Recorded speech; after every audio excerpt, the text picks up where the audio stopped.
Good morning, lovelies. It is Wonder Woman Wednesday and some wisdom for you. As I try to distill down why I'm doing these videos and what the message is, one of the things that keeps coming up for me, as well as for clients that I work with and for the community that's out there, rests a lot on emotions, and I have studied emotional resiliency and emotional maturity. And basically, what emotional resiliency means is being able to essentially go through hell, and there's hope on the other side. So we go through trials and tribulations in our life and in our existence, and we either bounce back from that, or we develop in our head this thought or belief that things are way too hard for us to even bounce back or bounce through. There's a light on me. So, emotional resiliency and emotional maturity are two topics that I absolutely love to dive into. And mindfulness. Mindfulness is definitely one of those things that I have done in my yoga practice, but also in the coaching. And so when I come on to do these Wonder Woman Wednesdays, a lot of the time, I am pulling in real life examples as a way to instill and build hope. And this isn't for everybody. And I'm very well aware of that. But I have it on my personal page because I interact with a lot of people on a day-to-day basis, but also because this is me. This is who I am.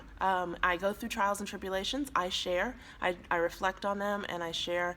And sometimes you get to see me go through those, like you saw a couple weeks ago with the health scare. And today I'm feeling really good. I'm actually in a place of delirious humor because when I wake up in the morning, especially on Wednesdays, I say a little prayer. Okay, God, what am I going to speak about today?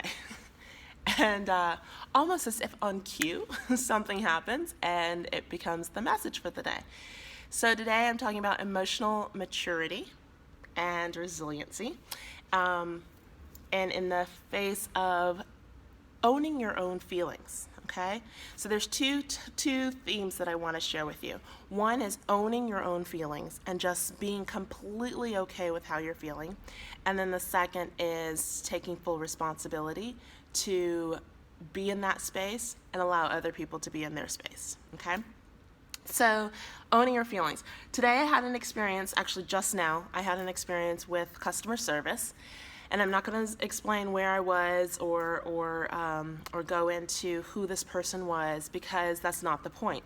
The point is how we get triggered by situations or circumstances, and then what our responsibility is when we get triggered, right? So I had requested something to be done. And as a customer, this was something that, is part of the project or part of the process. And 4 times there was a mistake, and 4 times there was an excuse as to why it wasn't done. And immediately I started feeling like frustration. And part of my frustration that I have come to learn is to sit with it and feel it and understand where it's coming from. And my frustration was hurt, sadness, and disappointment, and frustration and anger. And all of these feelings started coming up inside. And part of mindfulness says, before you react, pause and just notice what you're feeling. So immediately my heart starts racing and my hands start shaking. And there's a sense of, am I angry or am I disappointed? Am I frustrated? What's going on? I feel like I'm like 2 tones here. Here, let's turn this around. Okay. I don't know if that works or not.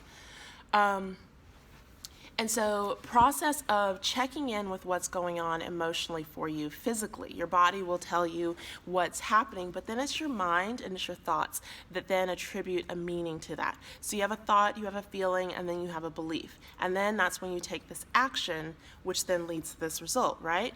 And so I was standing there and the thought was, she screwed up my order, and the feeling was she wasn't really validating, or I wasn't being seen, or I wasn't being heard, right? Because at the bottom of most of the time when we get angry, it's because we don't feel like the other person sees it from our point of view. And so I went through the process of just checking in with that thought and that feeling, and then I got to decide what belief I was going to hold on to, right? And so the belief that I had initially was that I should never have gone to this place. I should have gone someplace else. And I even looked around, and there was like a youth pastor that was sitting there, and the belief was, okay, you're a Christian person, you shouldn't get angry. And then the belief system of why can't I get angry? Because if you get angry, then that would mean that you're a bad person, and you're a yoga person, and people who do yoga aren't supposed to get angry. And that's a false belief system, right?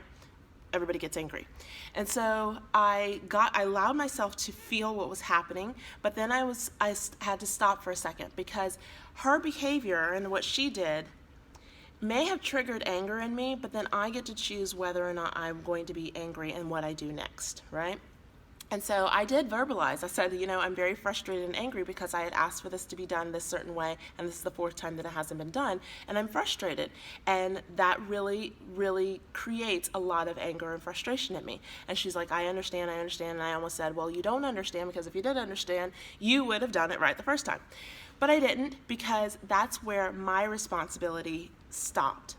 Her responsibility was to take care of it and do it, and then she didn't fulfill that responsibility. But then how I respond and how I react is my responsibility. Are you following me here? And so with that, you can own your emotions. I have every right to be upset and every right to be angry. I have every right to feel that in my body and to process that. What I don't have a right to do is then to put that and make it somebody else's responsibility. Okay, so owning that and empowering yourself is you make it your responsibility, and then you decide what you do with that anger afterwards. So then I decided, okay, at first I was like, I'm just going to go someplace else to get this taken care of because this isn't being done the way I wanted it to. And then I thought, okay, well, that's going to make more of a delay, because then I'm going to have to acclimate the other person to this task that I need. So I was like, you know what, never mind, go ahead and get it done. Can you call me when it's done? She's like, yes, I'll call you. And at that point, it's done. It's out of my hands. I can no longer control what's going to happen. If it happens again, I will still go through the same process. I might be a little bit more angry, and I might express to her, I am double angry now. But again, my responsibility ends her responsibility ends, and I cannot put my anger into her hands to deal with it. I can't give that to her to fix. Do you get what I'm saying? And so whether it is anger or frustration or grief or loneliness or depression, understand that yogis get mad. Understand that it is not a negative thing to get mad. That comes from a belief. Where the responsibility comes is once you have that thought and once you have that feeling, examine that belief, and then be responsible for the action that you take, which then will lead the results. So I could have gone through this entire scenario and yelled at her and pitched a fit and threw my hands up and caused quite a scene. And the results, honestly, would have still been the same. I didn't get what I needed done. The result also would have been I would have had high blood pressure. It's then my responsibility. Yeah, she may have felt bad for a while, but I would have still been fuming, right? And so I've left the scene of the situation, and then I get to decide what to do with that, and how to move on and how to move forward, okay? So taking responsibility for your emotions and then being okay with whatever emotions you're going through.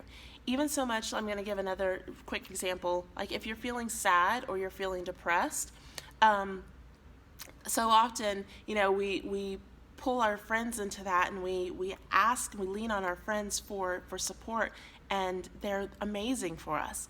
But at the end of the day, if we are expecting our friends to lift us up and to be happy all the time, that's a huge responsibility to put on somebody else, and then it doesn't empower you to look at the thought, the feeling, the belief behind that, the actions that you take, and then the results that you get, right?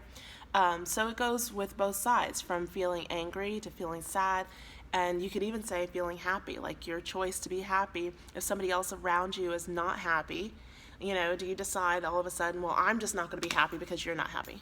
No. You take responsibility for that and own it, okay? So that's my 2 cents, 10 cents, 30 minutes, 9 minutes. That was a long one. So I hope you got something good out of that. Just notice how you feel. Mindfulness, practicing that, feel it in your body, and then step away from that belief and decide what action that you're going to take. Okay? Have a beautiful day. It's Wednesday. The sun is out. It's fall here in Florida, even though it feels like it's summertime. So all my friends that are up north and in like the western states. I hope you have a crisp, chilly fall day, and we'll go bask in the sun for you. Mwah, heart hugs, and I'll talk to you soon. Bye.